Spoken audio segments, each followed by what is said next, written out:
Olá, eu sou Carlos Garcia, sócio fundador da Itajubá Investimentos. Nós temos o prazer de receber hoje aqui no nosso escritório Devani Silva, presidente da Abrap, um dos maiores conhecedores de previdência complementar no país. Quando eu entrei no sistema, Devani já era considerado a enciclopédia do sistema. Aí, com a evolução tecnológica, ele passou a ser o Google do sistema. E agora, com nova evolução, é a AI do sistema de previdência complementar. Devani, é um prazer receber você aqui. Carlos, muito obrigado pelo convite, o prazer é todo meu. Vocês vejam que é bom ter bons amigos, né? Que já faz uma apresentação, já a responsabilidade aqui aumenta, mas é um prazer muito grande, parabéns aqui pelo protagonismo, parabéns pela parceria, você é sempre um grande parceiro. Conheço o Itajubá desde lá de Minas Gerais, Belo Horizonte, aquele evento da Fundação, então um grande prazer estar aqui com todos vocês. Devani, o Seminário Internacional da Abrap, realizado entre os dias 28 de maio e 3 de junho, reuniu cerca de 38 fundos de pensão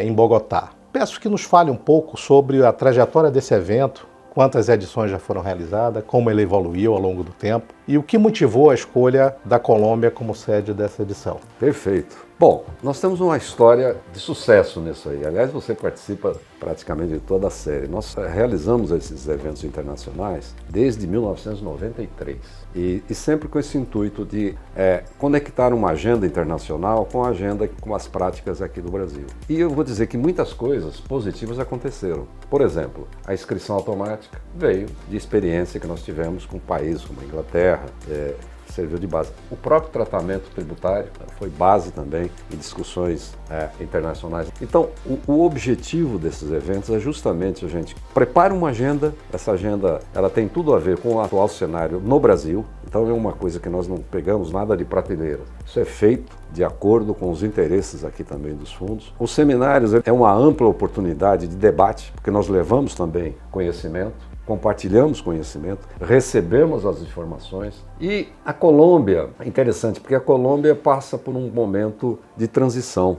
Na América Latina a gente viu que as reformas foram intensas e a Colômbia fez, recentemente, em 2024, uma mudança profunda no seu modelo previdenciário. Ainda está, infelizmente, judicializado, mas foi uma mudança que distancia um pouco do que se praticou no Chile, desde 1982, e agora o conceito é de capitalização ainda, mas num convívio paralelo com um plano de capitalização, basicamente para uma massa pequena de pessoas. E uma coisa interessante, um pilar que me pareceu muito oportuno, porque no regime antigo você teve um contingente de pessoas que não atingiu a capitalização obrigatória ou necessária por um benefício justo, né? Então eles criaram um pilar para isso, além da capitalização contributiva e também prepararam, claro, mantiveram o Estado também, o regime de repartição. Então a Colômbia foi assim uma oportunidade de nós conhecermos algo que está acontecendo. E hoje a terceira, talvez o país mais populoso depois de Brasil, México, Colômbia é o terceiro, né? Então essa experiência foi muito interessante e razão da nossa escolha. Devani, as palestras do seminário trouxeram experiências de países como México, Chile e Colômbia, que já convivem há décadas com o sistema de capitalização individual. Um ponto recorrente foi o risco da América Latina envelhecer antes de enriquecer, alerta feito pelo economista David Wester, além dos desafios da informalidade, que hoje atingem quase metade da força de trabalho da região. Na sua avaliação, quais são as lições mais relevantes que o Brasil pode extrair dessas experiências? O Brasil está mais preparado do que os países da América Latina para enfrentar essa transição demográfica? É uma ótima pergunta. E o que a gente viu, nós temos muita coisa acontecendo de maneira, eu diria assim, comum. O nível de informalidade hoje no Brasil é expressivo. Praticamente mais de 50% da força de trabalho no Brasil ou está nos MEIs ou totalmente na informalidade e sem a proteção previdenciária necessária. Eu chamo que isso aí na verdade, Carlos, é uma espécie de uma população de invisíveis. São pessoas que não contribuem o necessário e o futuro que se coloca será uma geração de excluídos. Então, essas reformas que aconteceram na América Latina, É verdade que se implantou em muitos países o regime da capitalização, isso amenizou o problema, mas hoje já não se discute mais se vamos ter reformas de capitalização ou de repartição. O foco, e a gente viu isso muito claramente, e o David colocou isso claro, é um processo de inclusão social. Aquela ideia de que você entrava no mercado de trabalho, um contrato assinado, você tinha uma atividade profissional de 35, 40 anos, 65 anos, se aposentava, ia viver mais 15, 10, 15 anos, isso acabou. Então, as estruturas que nós temos na América Latina, o Brasil, claro, está nisso aí, e países que não existem mais. Então, toda a reflexão, e talvez, eu diria que para nós aqui, é muito mais um sinal de alerta. Eu não diria que a gente está preparado, não. Quando a gente fala em reforma da Previdência, eu tenho uma crítica muito grande. Eu acho que reforma, ninguém aguenta mais ouvir falar em reforma em lugar nenhum. E você falou reforma, as pessoas já entendem aquilo como uma redução de direitos, vou trabalhar mais, vou ter que pagar mais, e eu não quero isso aí. Então a gente tem uma sociedade consolidada de informais, as pessoas não querem o CLT, e qualquer ajuste que nós fazemos em estrutura previdenciária, nós temos que considerar esse contingente de pessoas. Então as reformas, e isso o David colocou, ela precisa ser inclusiva. Nós precisamos considerar que esse exército de invisíveis existem, que nós precisamos traduzir isso em soluções. Eu diria que para o Brasil nós precisamos ter uma revisão de modelo, e essa revisão de modelo eu tenho que ter assim, eu não vou ter contribuições regulares, essa participação não será talvez por salários nominais, talvez vamos ter que pensar em valor por hora trabalhada, alguma coisa, mas que as pessoas tenham proteção previdenciária. Então, qualquer modelo que não inclua os futuros excluídos, nós não estamos resolvendo o problema.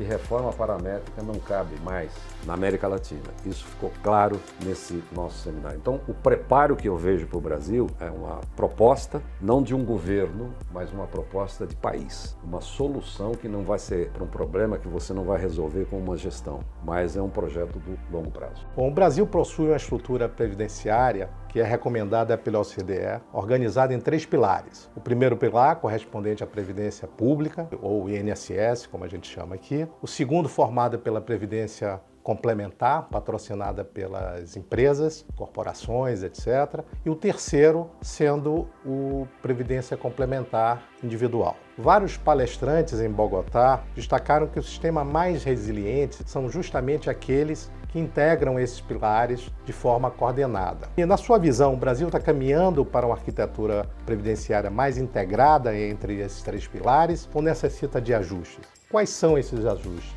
Perfeito. Olha, primeiro uma notícia boa, né? O Brasil sempre se manteve na estrutura dos 3 pilares. A gente sabe que quando lá nos anos 80 a bola da vez era o modelo chileno, né? Tivemos várias iniciativas aqui para ter um pilar só. Isso o Brasil não, o Brasil sempre manteve esses 3 pilares.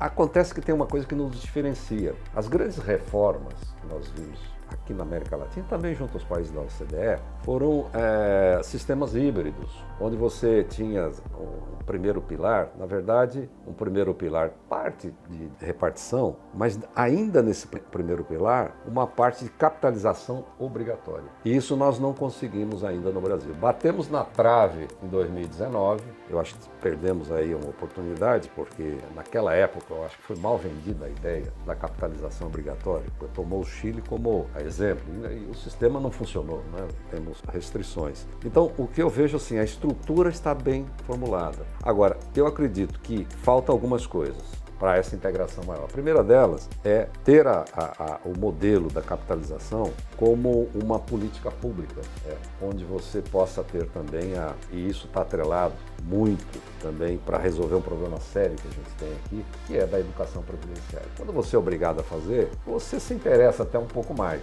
É a maneira que os países encontraram de traduzir isso em capitalização obrigatória, sabendo que lá na frente as pessoas vão agradecer. No Brasil nós não temos isso, né? Nós temos ainda uma deficiência nessa educação, nós temos a falta de introduzir isso como política pública. Então nós temos hoje um regime geral da Previdência Social, que é um cobertor longo demais, precisa ser revisto. Nós temos um sistema de capitalização nesse segundo pilar, que falta ainda os incentivos necessários para ver essa integração, porque eu vejo que esse segundo pilar é parte de uma solução do primeiro pilar, então precisaria ser, a meu ver, mais prestigiado em termos assim, não só do tratamento tributário, mas em outras iniciativas inclusivas, para que isso seja realmente uma realidade, parte da solução. Então, eu vejo dessa maneira. E o terceiro pilar, ele funciona, e até hoje você tem até benefícios para o terceiro pilar que você não tem no segundo. Então, essa integração, a meu ver, ela precisa, e a ABRAP tem trabalhado muito nisso. Nós temos oferecido ao Congresso Nacional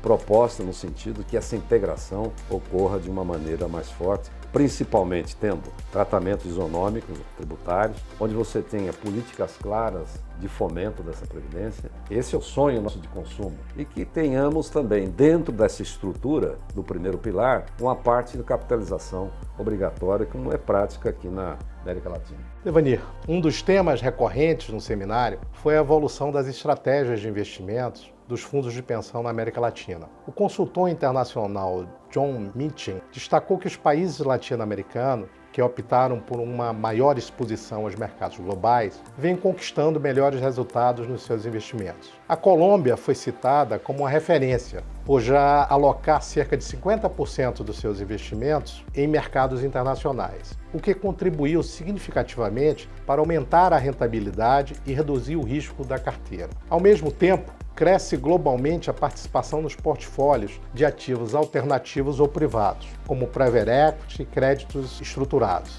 exigindo metodologias mais sofisticadas de análise e governança. No Brasil, os fundos de pensão investem muito pouco no exterior e em ativos alternativos ou privados. E existem limitações regulatórias para a diversificação internacional e para o acesso a determinadas classes de ativos alternativos. Na sua avaliação, o arcabouço regulatório brasileiro está evoluindo na direção certa para permitir que os fundos de pensão acessem essas oportunidades? O Brasil pode aprender com a experiência latino-americana nesse sentido? Obrigado pela pergunta. Uma conversa muito boa aqui, Carlos, com você. Um tema recorrente, né? O caso brasileiro, eu vejo assim que é um caso bem ponto fora da curva, né? Quando a gente faz essa comparação com o que se pratica na América Latina. Nós temos algumas características que eu vou citar aqui interessantes que conduzem a essa postura, né? Primeiro, a gente tem um país com uma dimensão continental fantástica. A diversificação hoje das oportunidades no Brasil são grandes. Esse é o primeiro ponto. Mas não é o mais importante. Hoje, pela nossa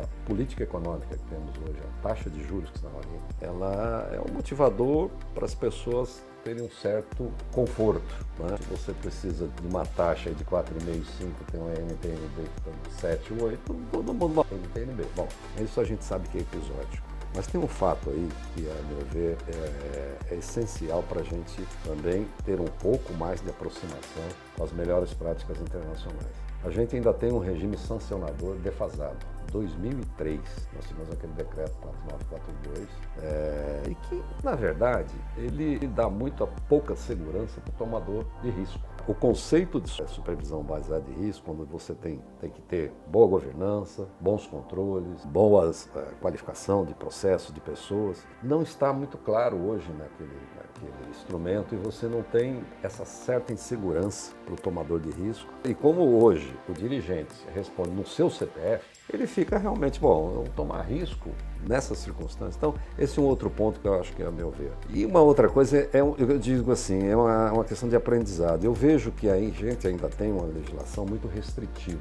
Você me fez a pergunta, né? O arcabouço tem evoluído? Tem. A gente vê as nossas normas, agora mesmo o ato regular de gestão que foi tão bem definido na resolução Previc 23, caminha bem. Mas eu vejo assim que há uma necessidade, nós temos para o futuro, uma legislação mais principiológica. Ou seja, dando mais responsabilidade aqui para o nosso gestor. Claro que com um sistema também adequado, né, para a avaliação. Você não pode fazer uma fiscalização meramente por resultados, né, mas por processos seguros, processos robustos. E a palavra de ordem, para quem tem que entregar, é diversificação mesmo. É a maneira de você fazer uma gestão eficaz de riscos, né? No Brasil, por essas circunstâncias todas, a gente ainda está longe dessas práticas internacionais. Eu acho que a busca também é uma busca gradual. Eu vejo, nós já tivemos no nosso histórico, né, é que a gente vai ficando mais velho, vai tendo essa visão, né? Quando nós começamos, até outro dia eu estava vendo um livro do Roberto Teixeira da Costa, que foi o primeiro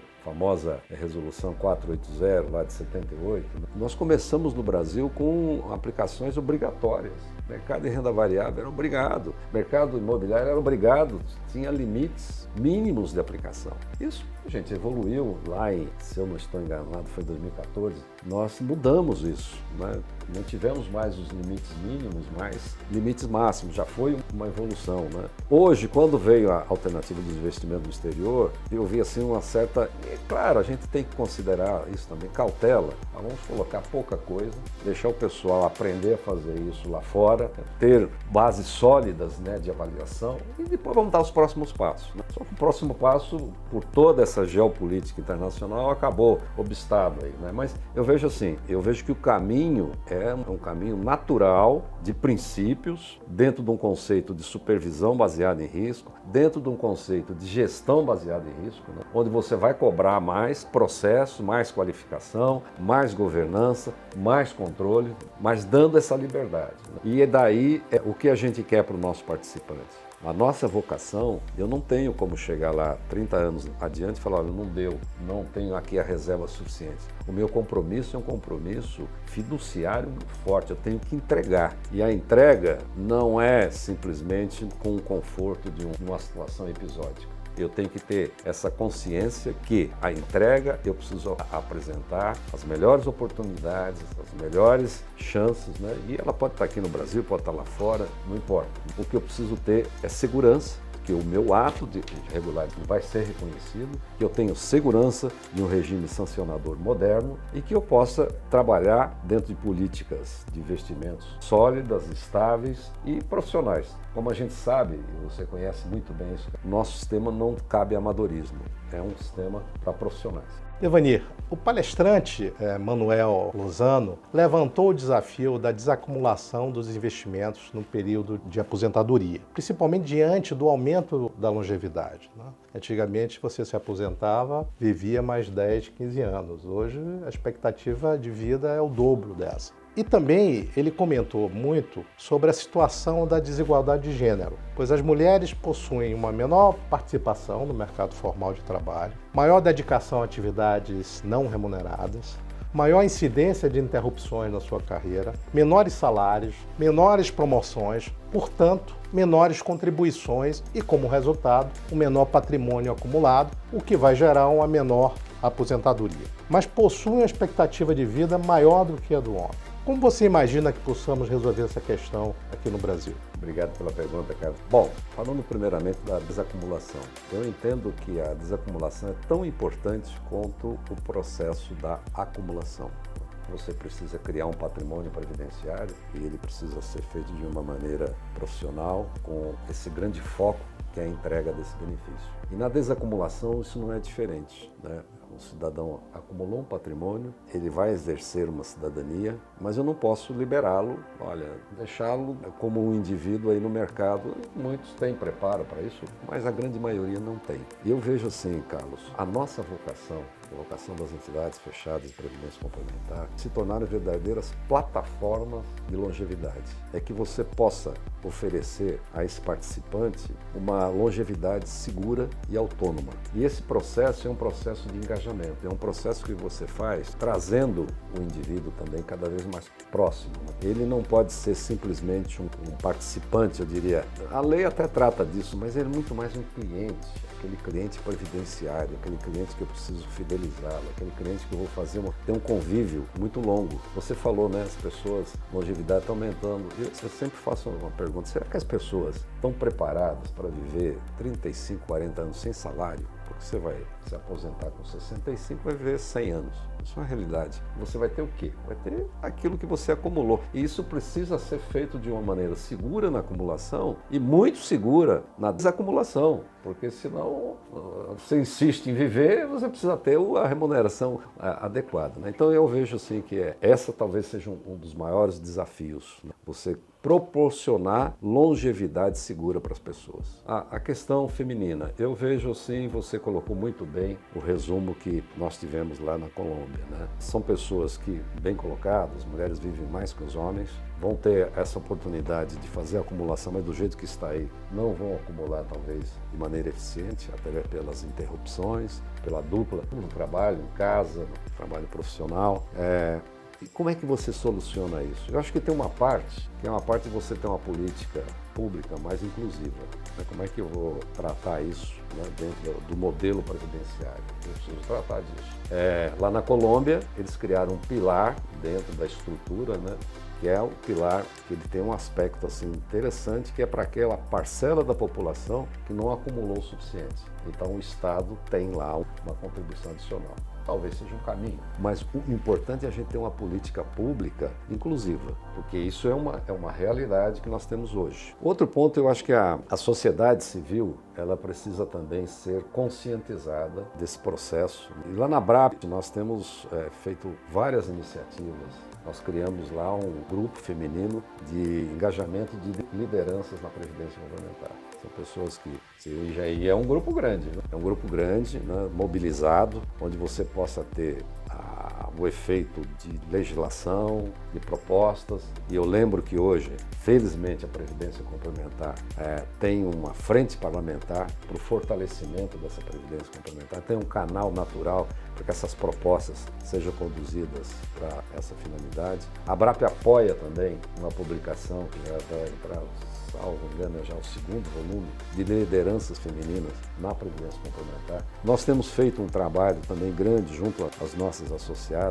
Hoje você tem 62% dos colaboradores das nossas entidades são mulheres. E, no entanto, somente 22%, está nessa ordem, participa de órgãos diretivos. Então, isso é uma mentalidade que você vai construindo também. A sociedade civil pode e deve fomentar para que essa diversidade ela seja entendida, né, como necessária. Eu digo isso com tranquilidade. Lá na ABRAP, a maioria é mulher. E entregam muito. Né? Então, eu tenho essa experiência que quando você tem as pessoas engajadas, respeitadas e dentro de um processo natural de governança, a governança inclusiva, as coisas funcionam. Então, eu vejo que a solução é pública, de políticas mais inclusivas, mas a sociedade civil tem também. E um terceiro ponto, que eu acho que é importante também, para todos, mas principalmente para o público feminino, que é a educação previdenciária. Para saber que elas têm condição de formar patrimônio, têm condição de cobrar resultado, têm condição de estar presente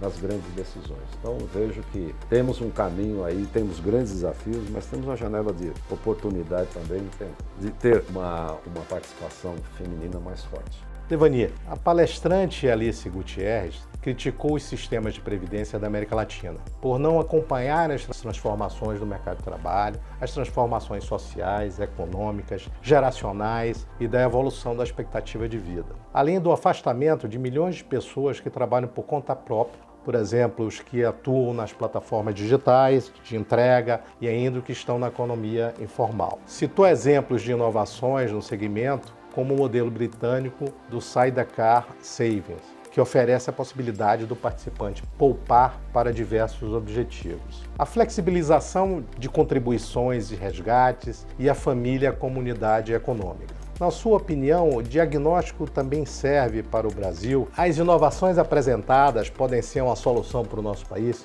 Olha, é uma questão importante, sim.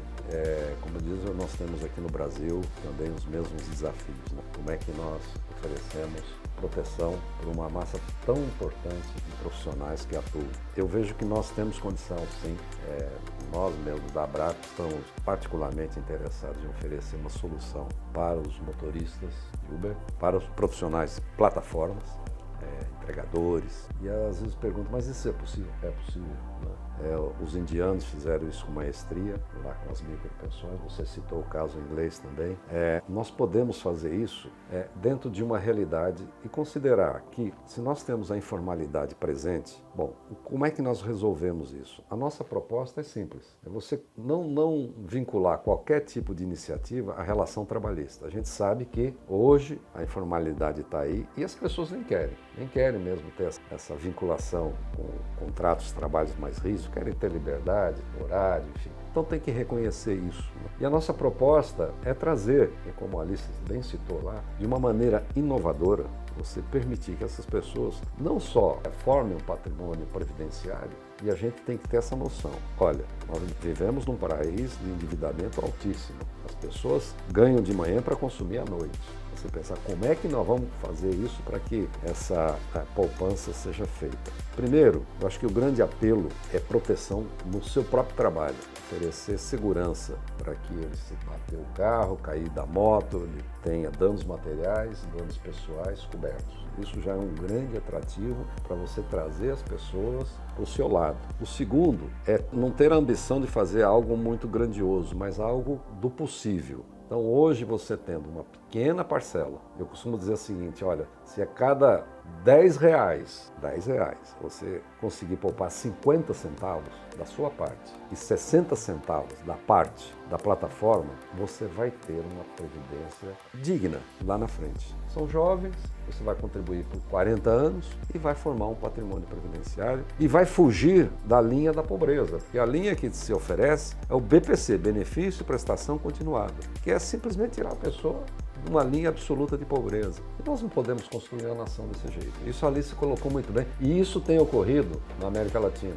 Chile já fez isso, México já fez isso, criando condições para que esses profissionais eles possam ter essa cobertura. Nós agora estamos fizemos uma primeira pesquisa, ela foi qualitativa junto a esses profissionais, agora estamos fazendo uma segunda quantitativa. Nós já temos um projeto de lei PLP 152 lá em Brasília, onde nós colocamos e o relator aceitou a proposta da ABRAP de ter um capítulo sobre esses profissionais. Nós só precisamos de duas coisas, que isso não gere relação trabalhista, isso está bem colocado lá na proposta, e segundo, tenha o diferimento tributário, para que essa poupança acumulada pague o imposto, mas num momento devido, ou seja, na concessão do benefício. Isso ocorrendo, nós vamos ter condição e nada obrigatório. A gente também não, isso aí precisa ser através da conscientização.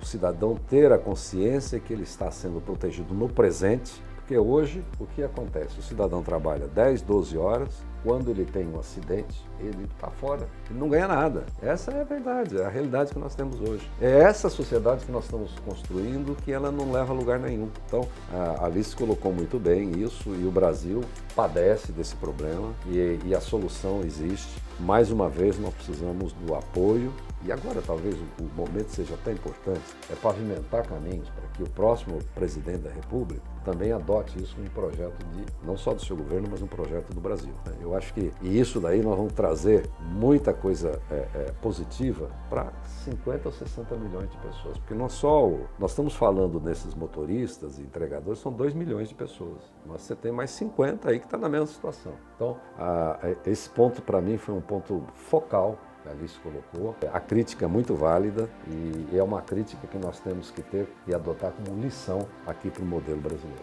Nós estamos aí próximo de uma eleição que de qualquer maneira vai ter uma troca de governo, né? Às vezes ou mesmo um segundo governo do mesmo presidente, que não deixa de ser uma troca. E nesses momentos, né, são momentos da gente discutir questões muito relevantes no país. Você acredita que é um momento de uma discussão sobre a Previdência, né? A Previdência como um todo, né? Não apenas a Previdência complementar? Como é que a ABRAP vê esse momento para o país? Ricardo, muito obrigado pela pergunta, muito oportuna essa questão. Eu vejo assim que esse é um momento da sociedade civil, ela proporcionar uma discussão desse nível. Eu lembro que nas reformas que nós tivemos no nosso país, se a gente considerar até 1962, no governo do João Goulart, nós tínhamos a aposentadoria por idade. O João Goulart, em 62, acabou com a aposentadoria por idade e veio por tempo de serviço. Então nós aposentamos muitas pessoas com 50 anos, 52, 53, enfim. E a gente está sabendo que vão viver até 100 anos. E de lá para cá, se a gente pensar, todos os governos fizeram, ou tentaram fazer ou fizeram a reforma da Previdência. E sempre ajustando redução de benefícios, aumento de contribuição. Foram reformas paramétricas. A última paramétrica 2019. Talvez uma das mais profundas, eu acho que ali praticamente você restabeleceu a aposentadoria por idade, né? Mas paramétrica. Tanto é que aquele 1 trilhão de reais que se propunha, né, de economia acabou. Nós precisamos, por quê? Porque nós continuamos com um problema crônico, é a solidariedade entre gerações. Então nós estamos trabalhando aqui, nós estamos financiando a aposentadoria de quem já se aposentou. Só que desde 2010 a gente não repõe família. Nós precisamos ter 2,1 filhos para cada casal, porque tem mortalidade infantil. Nós estamos com 1,5. A América Latina está com 1,6, então está na mesma situação. Então nós não estamos repondo família. E estamos vivendo muito, isso é bom, né? Até porque outra alternativa é ruim, né? Então estamos vivendo muito. Então como é que você tem uma base cada vez mais estreita, né? E um topo cada vez mais largo? Então você precisa de alguma maneira resolver ou diminuir a transferência de encargos entre gerações. E aí a discussão, como você bem colocou, é uma discussão de modelo, não é a discussão mais de parâmetros, né? E a discussão de modelo, a meu ver, é uma revisão, realmente. Eu defendo o modelo previdenciário em 4 pilares. Os 2 primeiros pilares de público, né? Você tem um sistema de repartição bem básico, talvez atingindo a renda média do brasileiro, que está em torno de R$ 3.300. Isso é previdência social, repartição, orçamento. E a partir daí, até algo como 8 ou 10 salários, você ter capitalização obrigatória dentro desse pilar público, talvez juntando aí o FGTS também para a composição desse modelo capitalizado, porque FGTS é uma poupança previdenciária também. Um terceiro pilar, aí seriam os regimes privados, né? Esse coletivo e o individual. Meu ver, seria o modelo híbrido, né? Fundamentado em 4 pilares.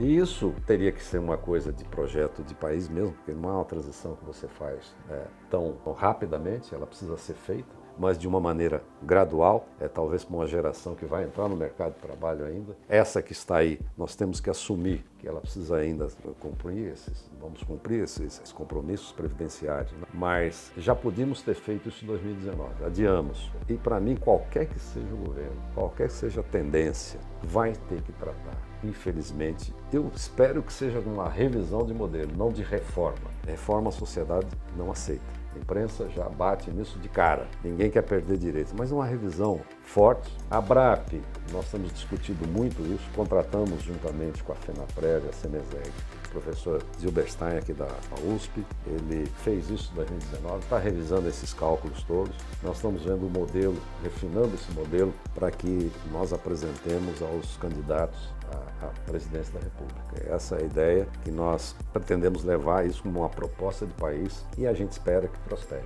O Brasil, a meu ver, você não pode mais estar fundamentado em modelos que exigem ou têm uma visão de passado, né? Visão onde você tinha contrato. Eu sempre digo, olha, cada vez a gente vai ter mais trabalho e menos emprego. Então, se você vai ter mais trabalho e menos emprego, como é que você formata uma arrecadação, né, que dê cobertura para esses profissionais? Então, essa, a meu ver, é um momento de pavimentação de caminhos, é um momento de levar propostas, né, e cobrar desses candidatos, porque a visão precisa ser não uma visão de um governo de curto prazo, mas uma visão de país de longo prazo. Muito obrigado, Devanir.